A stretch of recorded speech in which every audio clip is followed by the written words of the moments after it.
You might be thinking that giving away your secrets will impact your earnings. However, honestly, only a very small percentage of people actually take action.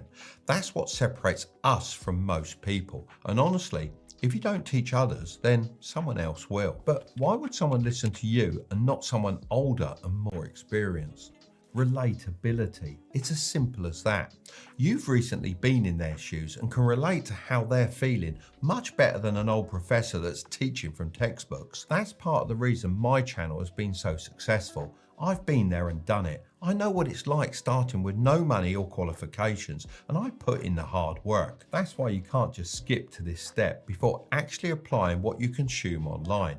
There are too many parrots out there. Your real stories and experiences will make you stand out. But what if I get lots of hate? Look, what's scarier to you?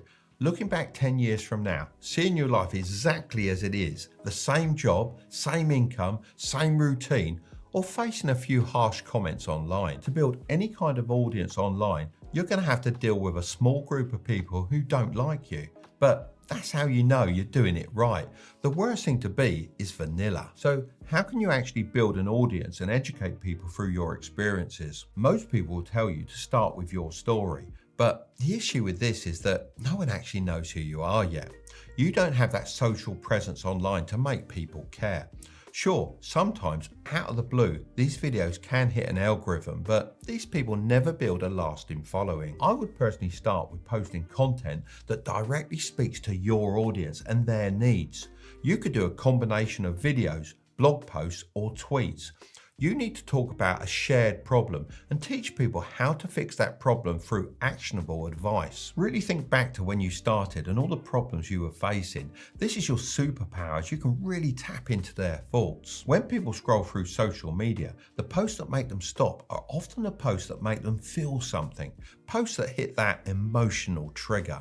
So hit them hard in your first line. Make them stop and think, wow, this is just how I feel. One of the best tips is to use something I created called the impact principle. I is for inspire. You want your audience to feel motivated by your story, showing them that change is possible. M is for message. You should always try to have a clear and concise message that's not only easy to understand, but easy to remember. Every time they think of that message, they'll think of you and your content. P is for practical. You should always be providing actionable steps that they can take immediately to improve their situation.